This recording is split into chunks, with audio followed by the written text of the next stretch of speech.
world, Jennifer here. Back after a little bit of a break from the world of YouTube, I've been trying to catch up on a bunch of stuff with the insanity that's going on out in the world today. I've just kind of been here getting things, as much stuff done as I possibly can.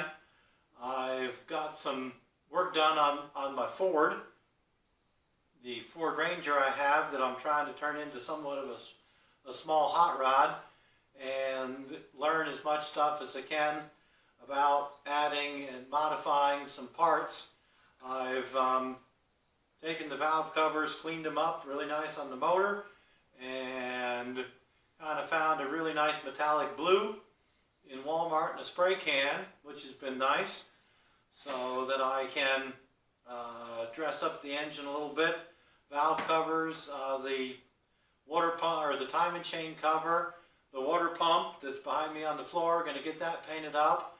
I got the oil pan, the valve covers, and the timing chain cover, and then of course the water pump in the future will all be the metallic blue, which is nice.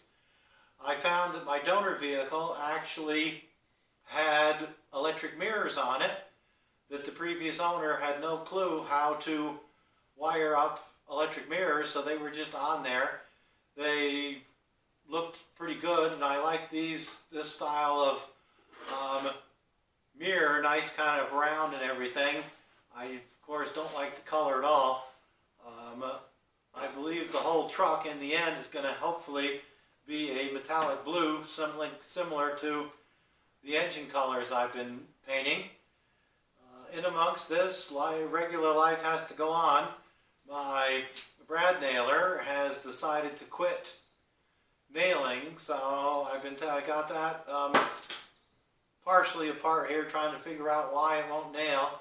The safety on it, it pulls, that lets the air valve come open, is working just fine. I'm not sure if a mud wasp has moved in, tried to make a home in it or whatever, because it sounds like it's having trouble getting air through it. So I was going to disassemble that. I'll see if I can get you some shots of the gun here disassembled at the end of this video. Otherwise, I made some notes for myself to keep track of other projects that are going on. Then I've made videos. I've had to put the DIY winch on hold for the moment. The DIY power winch, the gearbox I wanted to use, I found that it was so full of gunk and oil on the inside. I tried to clean it out. It needs to be sent off to be, the whole gearbox needs to be hot tanked. And I found some chipped teeth and other things like that, so I got to get it hot tanked to get all that fixed up. And I got to figure out where I've ended up in all my stuff. The gear, the other gears that I want to put in it to try to make reverse.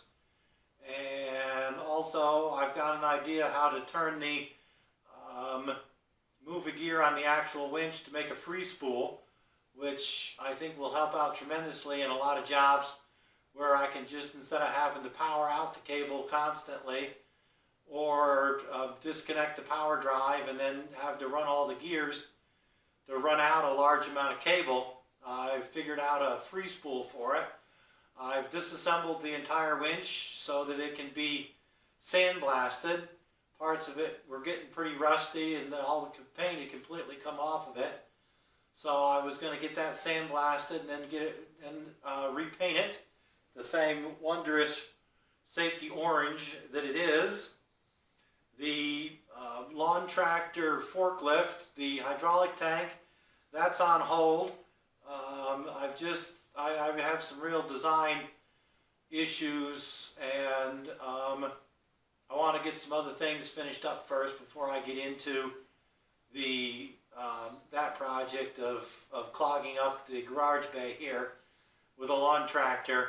I want to try seriously to get by fall to get my kind of hot rod Ford on the road.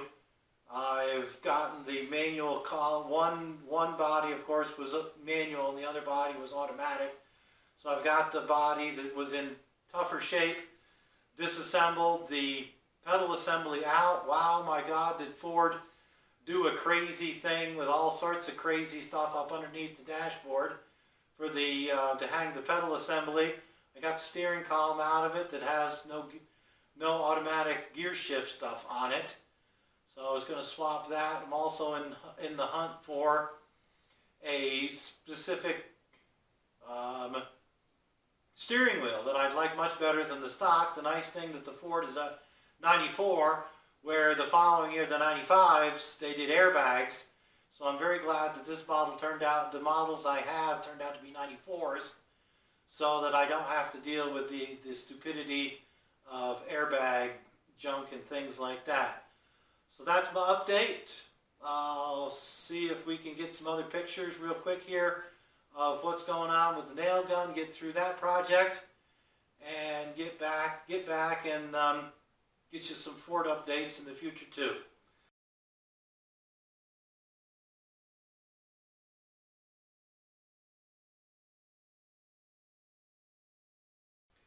Hope you enjoyed this little update. Please like, subscribe, leave some comments about stuff.